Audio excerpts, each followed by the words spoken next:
Şu an ekranda gördüğünüz elbiseye dikkatlice bakın. Bazılarınız hiçbir şüphe duymadan bu elbise kesinlikle mavi ve siyah diyor. Ama aranızda bir grup daha var ki onlar da bu elbise altın sarısı ve beyaz diyor. İşin tuhaf tarafı ne biliyor musunuz? İki taraf da aynı ekrana, aynı piksellere tamamen aynı ışık dalga boylarına bakıyor.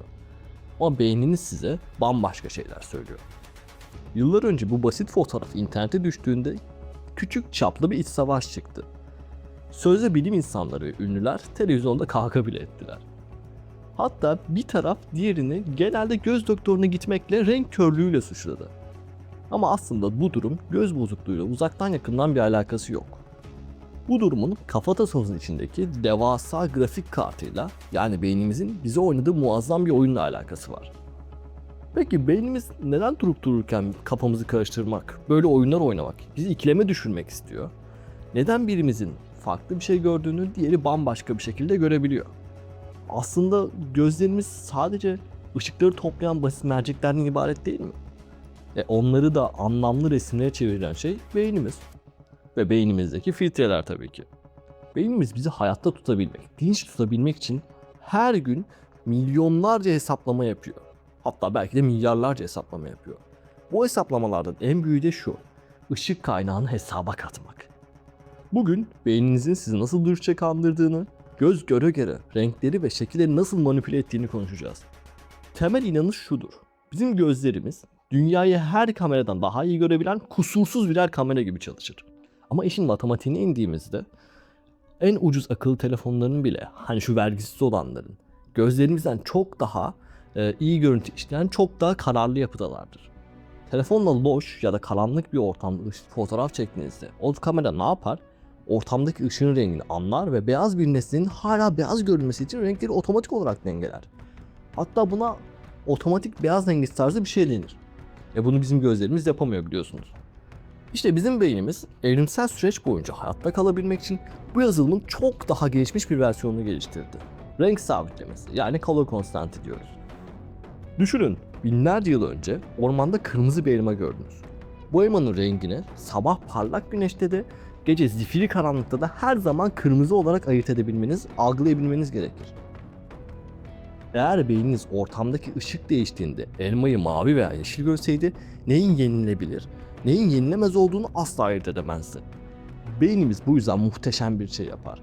Gözümüzden gelen ham ışık bilgisini alır, ortamdaki ışık kaynağının rengini tahmin eder ve o rengi o fotoğraftan otomatik olarak beyninize işler. Peki, iyi, hoş, güzel. Ama bu durumun bizim sarı ya da mavi meşhur elbiseyle ne alakası var? Çok basit.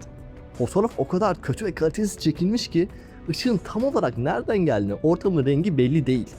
İşte bu noktada beyniniz iki farklı tahminden birini seçmek zorunda kalıyor.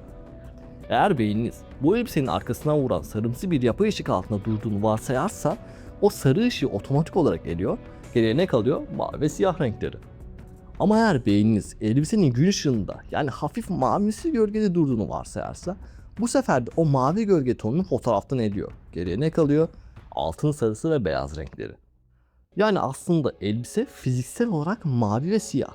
Fakat beyninizin o an fotoğrafın nerede çekildiğine dair yaptığı bilinç dışı tahmin gözünüzün önünde renkleri saniyeler içinde baştan aşağı yaratıyor. Ya inanılmaz değil mi yani? Aynı piksellere bakıp farklı farklı renkler, farklı farklı dünyalar görüyoruz. Ama bekleyin. Beynimizin bizi kandırma potansiyeli sadece renklerle sınırlı değil. Şu an ekranda duran dama tahtasına iyi bakın.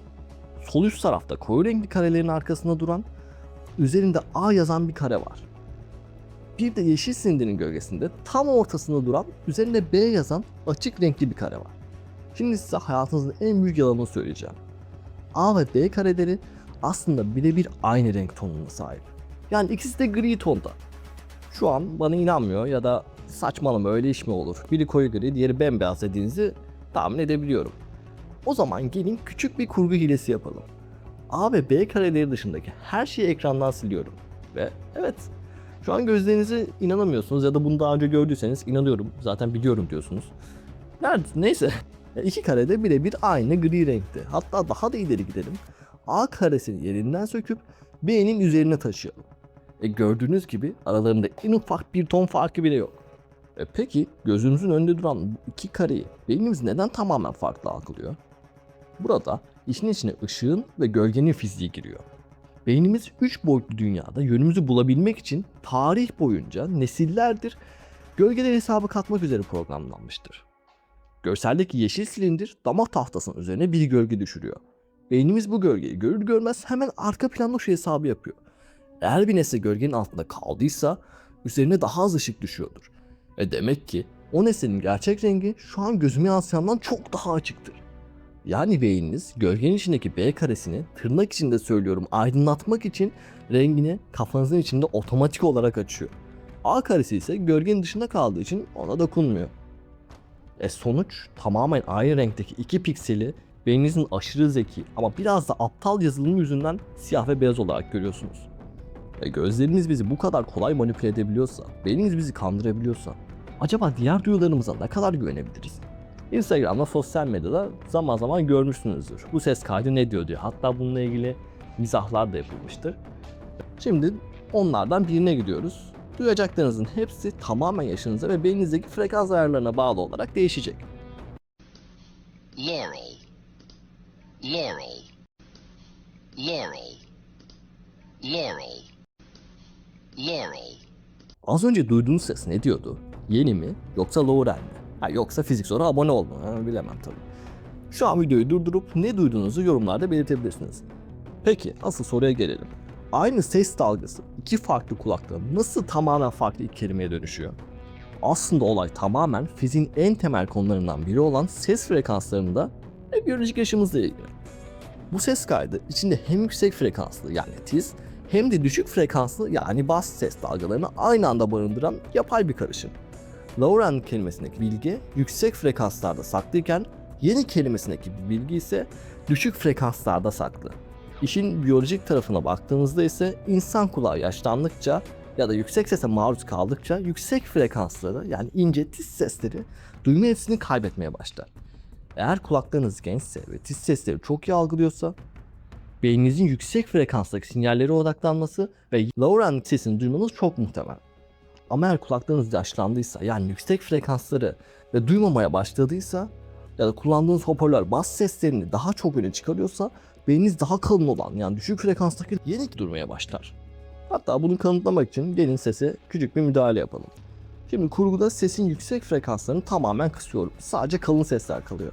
Yuri, Yuri, Yuri, Yuri. Şimdi de tam tersini yapalım. Bassları tamamen kesip sadece tiz frekansları bırakıyorum ve dinleyelim. Laurel, Laurel, Laurel, Laurel. Nasıl? Laurel çok netleşti değil mi? İşte beyniniz kulağınızın ve hoparlörünüzün fiziksel sınırlarına göre bu filtrelemeyi saniyeler içinde kendisi yapıyor ve size sadece tek bir gerçeklik sunuyor. Beyniniz bizi sürekli kandırıyorsa, insanlar sesler ve renkler gibi şeylerde bile bu kadar ayrışıyorsa, gerçeklik ya da düzen dediğimiz şey sadece hepimizin ortaklaşa gördüğü tutarlı bir illüzyon olabilir mi? Ya da ben havalı olsun diye rastgele sözler söylemeyi de bırakabilirim. Ne alakalı bilmiyorum yani. Bugün internette dolaşan, beynimizi yanılgıya sokan o seslere, o görüntülere biraz baktık. Bu tarz videoları beğendiyseniz beğenip kanala abone olup bize destek olabilirsiniz. Görüşmek üzere.